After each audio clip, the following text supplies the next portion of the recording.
नमस्कार, मैं हूं प्रभु चावला और सच्ची बात में आज बारी है भारत सरकार के माइनॉरिटी अफेयर्स के मंत्री और भारतीय जनता पार्टी के वरिष्ठ नेता मुख्तार अब्बास नकवी की।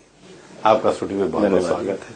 आपका दोनों पद हैं, वरिष्ठ नेता भी हैं, आप मंत्री भी हैं, तो कौन से किसको ज्यादा इंपॉर्टेंस देते हैं? अभी वाइस प्रेसिडेंट है ना? अभी नहीं, देखिए कोई अभी है ना वाइस प्रेसिडेंट? हाँ, मैं अभी तो हूँ। देखिए कोई भी पार्टी का कार्यकर्ता है तो वो पहले पार्टी का कार्यकर्ता होता है, उसके बाद पार्टी जो जिम्मेदारी देती है, मंत्री मंत्रालय है तो मंत्रालय में, मेरे पास संसदीय कार्य मंत्री मंत्रालय है, अल्पसंख्यक कार्य मंत्रालय है, पार्टी का भी जिम्मेदारी और काम है, चुनाव का भी काम है, तो सब चीजें। जिस काम को आपके लगाया गया, मैंने जो अखबारों में पढ़ा कि मोदी जी ने आपके ऊपर विशेष भरोसा करके कि माइनॉरिटीज को वो करिए, उनको अपने साथ लाइए, उसके लिए कोई एक आपको तैयारी खाका दिया, एक रोड मैप दिया, तो जिस मंत्री को ऊपर सिक्योरिटी थ्रेट इतना बड़ा है, उन्हीं ताकतों से जिनसे आप लड़ाई करने जा रहे हैं, जिनको आप मिलाने जा रहे हैं, तो आपकी एक लिमिटेशन हो गई कि आप ज्यादातर तो सिक्योरिटी से घिरे रहेंगे, लोगों से कैसे मिलेंगे? मैं तो लोगों से बहुत मिलता हूँ और सुबह से शाम तक मैं हजारों लोगों से मिलता हूं। फंक्शन से जुड़े रहे हैं बहुत साल से। हाँ, और जब हम मिशन एम्पावरमेंट की बात कर रहे हैं, मिशन सशक्तिकरण, तो मिशन सशक्तिकरण का मतलब यह है कि विकास भी और विश्वास भी।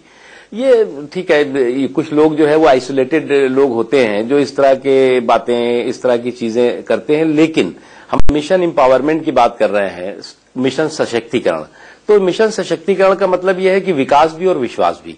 ये ठीक है, कुछ लोग जो है वो आइसोलेटेड लोग होते हैं जो इस तरह के बातें, इस तरह की चीजें करते हैं, लेकिन हमारा मानना है कि आज भी देश का सरोकार और देश के लोगों की, और विशेष तौर से अल्पसंख्यक, अगर आप देखें तो पिछले कई दशकों में उनको जो आर्थिक, सामाजिक, शैक्षणिक प्रगति से कोसों दूर रखा गया, वो जानबूझ करके, उसके राजनीतिक कारण है, उस पर मैं नहीं जाऊंगा। सशक्तिकरण कैसे करेंगे उनका? आप सवाल ये है कि आपके इतने, आपने जो कहा 70 साल तक सबसे ज्यादा गरीब वही हैं, घेटों में भी रहते हैं, स्लम में भी रहते हैं, उनको पढ़ नहीं देते, पर आपकी जो विचारधारा है उसकी एक्सेप्टेबिलिटी तो होनी। चुनाव में प्रूव हो गया, जम्मू कश्मीर के लोगों ने, एक वैली के लोगों ने आपको वोट दिया, नहीं जम्मू वालों ने वोट दिया। देखिए, हमारी विचारधारा जो है वो विकास की विचारधारा है। हमारी विचारधारा जो है वो सबको साथ, सबके विकास की। वो तो मानते नहीं ना, क्रेडिबिलिटी कैसे बनेगी? मानेंगे। देखिए, आज अगर आप वैली की बात आपने शुरू की, वैली में जहां पर बीजेपी को आधा वोट नहीं मिलता था, उन जगहों पे 4000, 3000, 5000 वोट मिला, जहां पर कि हिंदू तो नहीं है। 35 कैंडिडेट खड़े किए, एक के अलावा सबकी जमानत जब्त हुई। कह रहे वहां पे वैली में अगर 3000 वोट मिलता है तो उसको हम 30 पहले खड़ा ही नहीं करते थे। आप खड़े किए ना, खड़ा ही नहीं करते थे। यही अपने आप में, देखिए, आप अपने आप में खुद कह रहे हैं कि हम खड़ा ही नहीं करते थे, हमने खड़ा भी किया। और आपकी सरकार है, डंडे के सर पे खड़ा कर दिया। कोई डंडा नहीं, अगर डंडा होता तो हम जीत भी लेते। हमने डंडा नहीं, हम लोकतांत्रिक परंपराओं पर विश्वास करते हैं। नहीं, आप कह रहे डंडे पे खड़ा किया, और डंडे पे खड़ा किया तो हम जीत भी जाते। डंडे पे हमने जीतने, हमने जो है वो लोगों का विश्वास और विकास के मुद्दे पर चुनाव लड़ा, और जो भी वोट मिला हम मानते हैं कि वो बहुत महत्वपूर्ण है। लोकसभा के चुनाव में 6 में से 3। मिशन 44 तो फेल कर दिया ना, कि माइनॉरिटी अल्पसंख्यकों को लगा कि मोदी सरकार विकास तो करना चाहती है पर माइनॉरिटी के खिलाफ है, एक मनोस्थिति बनी हुई है। उसमें मोदी जी इतनी मेहनत करने के बाद भी वैली की जो बर्फ जमी हुई थी हृदय के अंदर उनके, उसको पिघला नहीं पाए। बर्फ पिघली है, थोड़ा सा उसमें जो है वो और पिघलने की जरूरत है। उसके लिए हमें 4 कदम आगे बढ़ना होगा। और जो हम जब जा रहे हैं, लोगों के बीच जाने की बात कर रहे हैं, जो हम कह रहे हैं मिशन एम्पावरमेंट, मिशन सशक्तिकरण, तो उसका एक उद्देश्य है, उसका मुख्य उद्देश्य है कि लोगों की बुनियादी और मूलभूत समस्या क्या है। मूलभूत समस्या है सारे देश की है। हाँ, सारे देश की है। तो फिर अल्पसंख्यकों के क्या स्पेशल है? अल्पसंख्यक, हमें तो मैंडेट अल्पसंख्यकों के लिए है इस मंत्रालय का, इसलिए मैं आपसे कह रहा हूं, पूरे देश के लिए ये सरकार कर रही है, लेकिन अल्पसंख्यकों पर विशेष इसलिए ध्यान रखना होगा कि अगर आप देखें तो शिक्षा के क्षेत्र में पिछड़े हैं, अगर आप देखें तो रोजगार के क्षेत्र में पिछड़े हुए हैं, आर्थिक सामाजिक क्षेत्र में पूरी तरह से पिछड़ापन है। और वो पिछड़ापन जो है वो कोई स्वाभाविक नहीं है, वो राजनीतिक कारणों से सेकुलरिज्म के सियासी सूरमाओं ने जानबूझ करके पैदा किया है। अब भाई वो तो ठीक है आप जो कह रहे हैं, पर सवाल ये कि मदरसा में जब आप मॉडर्नाइजेशन नहीं करेंगे, मोदी जी ने एक भाषण में कहा था मदरसा की मॉडर्नाइजेशन भी होना चाहिए, उसके ऊपर जब आप बात करते हैं तो लोग कहते हैं नहीं आप उनके इंटरफेयर कर रहे हैं। जब तक मदरसा की इम्प्रूवमेंट नहीं होगी, या बाकी स्कूलों जो चलाते हैं जिसके अंदर खाली धर्म के नाम पे चाहे हिंदू से हो चाहे मुसलमान हो करते हैं, तो उसमें जब भी आप मदरसा के ऊपर लोग, जैसे यूपी सरकार ने तनख्वाह बढ़ा दी सबकी, तो ये कोई तरीका है क्या, मेन स्ट्रीम में कैसे लाएंगे आप? हम मानते हैं कि मदरसों के बारे में थोड़ा सा परसेप्शन ठीक नहीं है। मदरसों के बारे में एक आम सी धारणा बना दी गई है कि साहब मदरसे जो है वो बिल्कुल दकियानूसी की शिक्षा है। ऐसा नहीं है, मदरसों से भी अच्छे लोग निकल रहे हैं।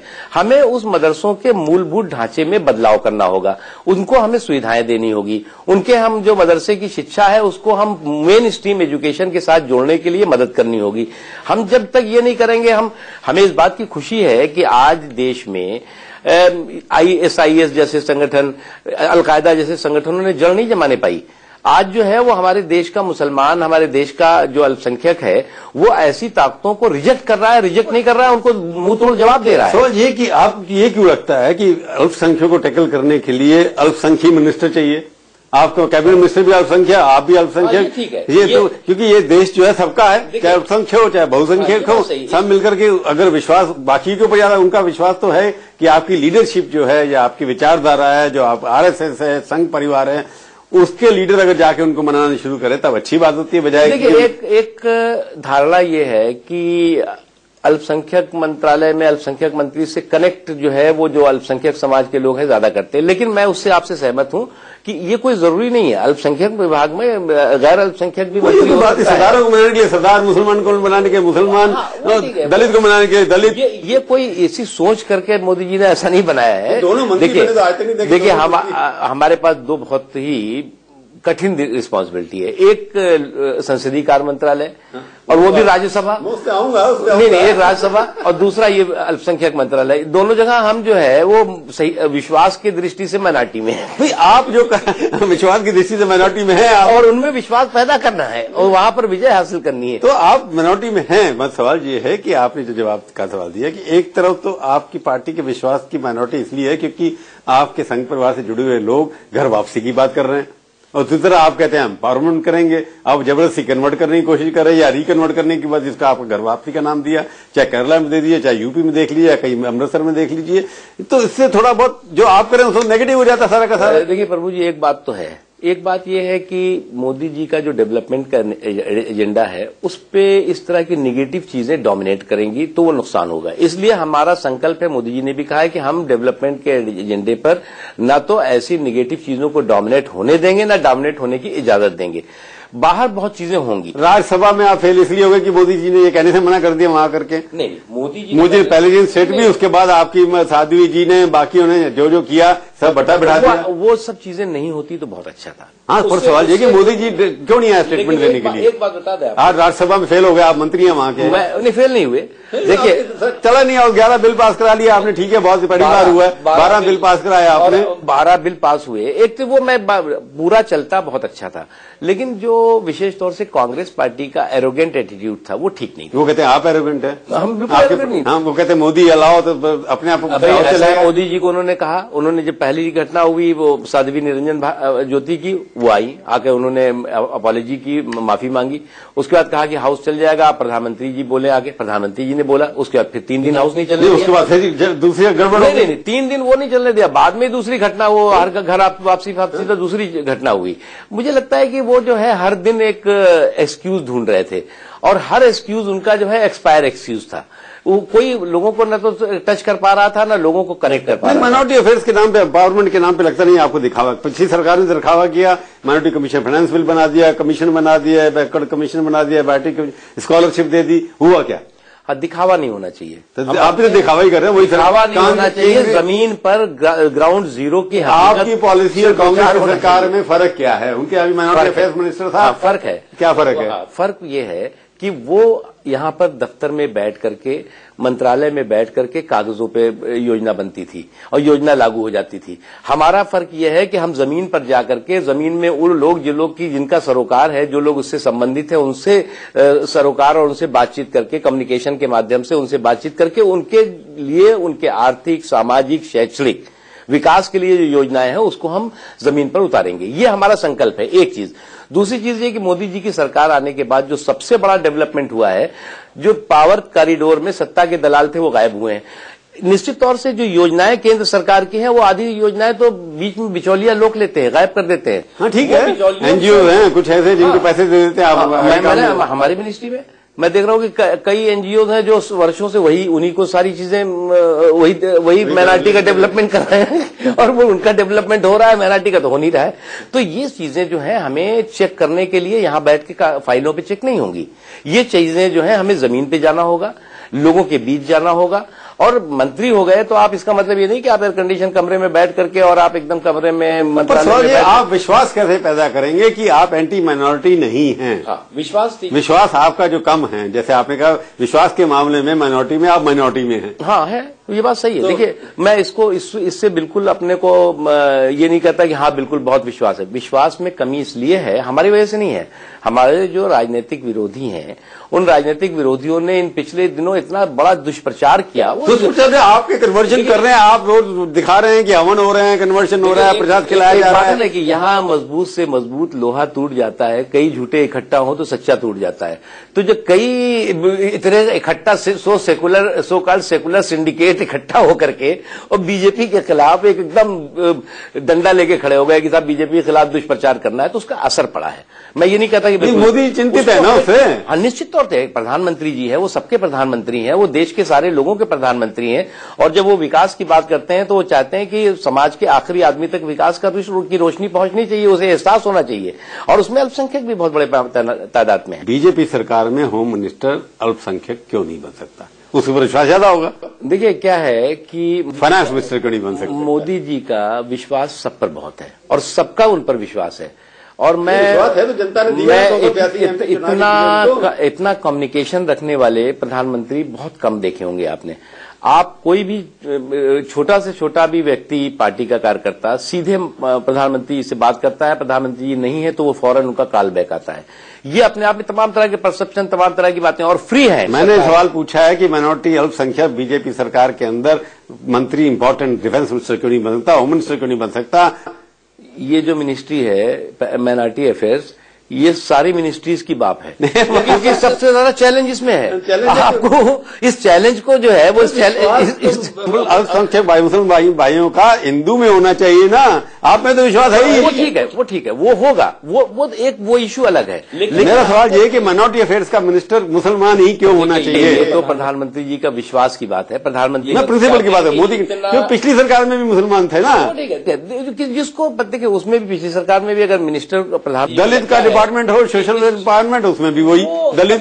कभी ये बेहतर होता है, लोग सोचते हैं कि इससे कनेक्टिविटी, इससे जो है कनेक्ट करता है वो समाज ज्यादा। लेकिन हमारा आपकी इस बात से हम सहमत हैं कि परफॉर्मेंस देखना चाहिए, ना कि उसमें कास्ट और कम्युनिटी। क्योंकि हर वक्त जो होता है कि ये प्रिंसिपल की दलित जो विभाग हैंडल कर रहा है उसका दलित मिनिस्टर हो। मैं प्रभु जी, जब पिछली अटल जी की सरकार थी, सूचना प्रसारण मंत्री, तब अल्पसंख्यक मंत्रालय था ही नहीं।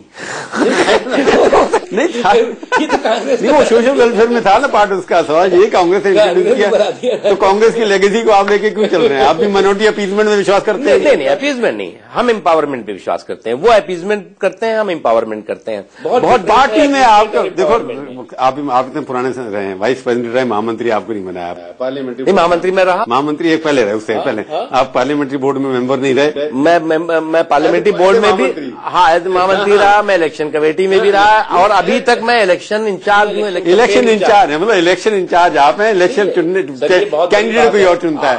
ऐसी बहुत बड़ी बात है। कोई आपके अलावा उसके बाद कोई मुस्लिम महामंत्री नहीं बना, कोई मुख्यमंत्री मुस्लिम नहीं बना आपकी सरकार के अंदर। कांग्रेस ने कितने बनाए हैं और वो लोग जो लोग सेकुलरिज्म का ढोल पीटते हैं उसमें देखिए, हमारा ये मानना कभी मौका आएगा तो बीजेपी प्रधानमंत्री मुख्यमंत्री भी बनाएगी। मौका है। अंग्रेजी में कहते हैं चैरिटी बिगिंस, एम्पावरमेंट करना है तो पार्टी में पहले एम्पावरमेंट करिए ना। मुसलमान भाइयों को दीजिए महामंत्री, प्रदेश अध्यक्ष बनाइए, कुछ कहिए। कहाँ है आपके, बताइए ना। नेताओं का एम्पावरमेंट से ज्यादा है जनता का एम्पावरमेंट। कांग्रेस ने बहुत नेताओं के एम्पावरमेंट किए, लेकिन पब्लिक का एम्पावरमेंट, माइनॉरिटीज का एम्पावरमेंट नहीं हुआ।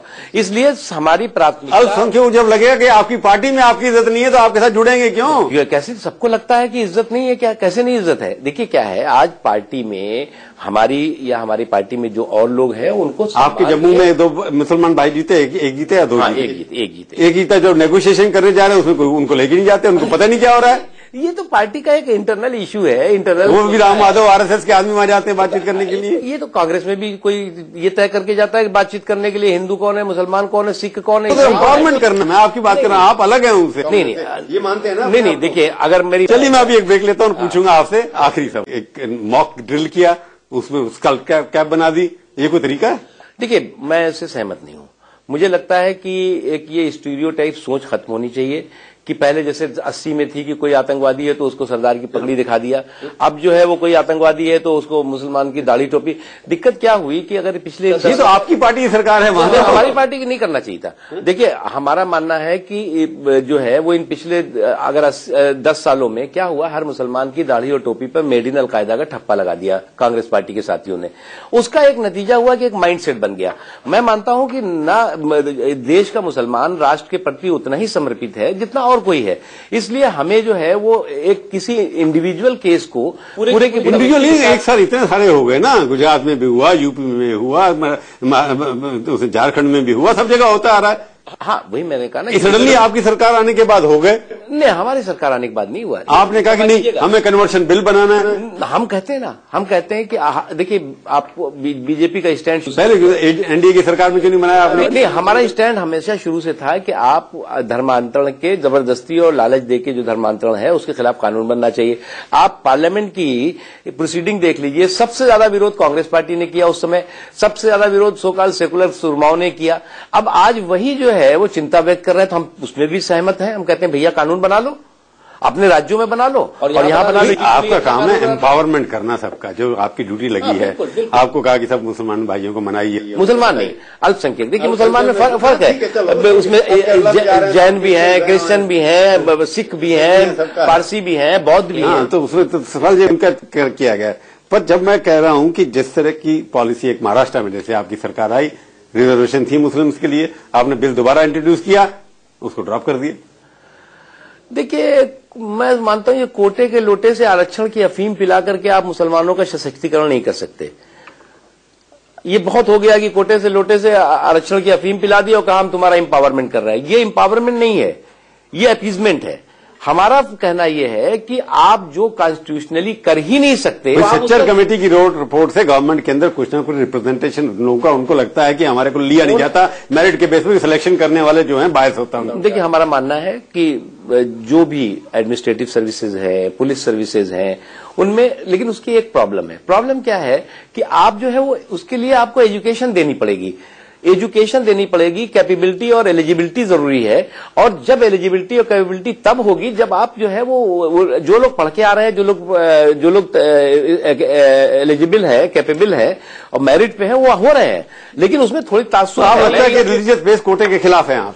हाँ, धार्मिक आधार पर कोटा नहीं होना चाहिए। सब जगह आप अपोज कर, सरकार में बिल्कुल नहीं करेंगे? नहीं, हम धार्मिक आधार पर कोटे का न तो संविधान इजाजत देता है और न ही लोकतांत्रिक व्यवस्था इजाजत देती है। नहीं, धर्म के आधार पर नहीं है। रिलीजियस कोटे जैसे सलमान खुर्शीद ने आपके यूपी में किया, उसके बाद आर्थिक तो वापस किया ना उन्होंने, किया किसी ने नहीं। आंध्र प्रदेश में हुआ, यूपी में, आंध्र प्रदेश में हुआ था, कोर्ट ने स्ट्राइक डाउन कर दिया। वही मैं कह रहा हूं ना, कोर्ट तो जो है जो अनकॉन्स्टिट्यूशनल काम होगा वो कोर्ट जो है उसको खत्म कर देगा। हमारा ये कहना है कि आप आर्थिक आधार पर, तरक्की के पायदान पर जो लोग कमजोर हैं उनको आगे बढ़ाइए। आप जिस दिन धार्मिक आधार पर करने लगेंगे उस दिन जो है वो ना आप उनकी तरक्की कर पाएंगे, ना खुदा ही मिला, ना विसाले सनम, ना इधर के रहे ना उधर के रहे। तो इसलिए हमें लगता है कि उसमें हमें आर्थिक कमजोरी, आर्थिक जो सशक्तिकरण की बात है वो बहुत जरूरी है, उस दिशा में हमें बढ़ना होगा। तो सच्ची बात करता हूं आपसे जी, इतने साल से आप पार्टी के अंदर हैं, जो पद आपको मिला है उससे वाकई आप खुश हैं? हाँ बिल्कुल, बिल्कुल प्रभु जी, बिल्कुल मैं खुश हूँ और मुझे इस बात की खुशी है।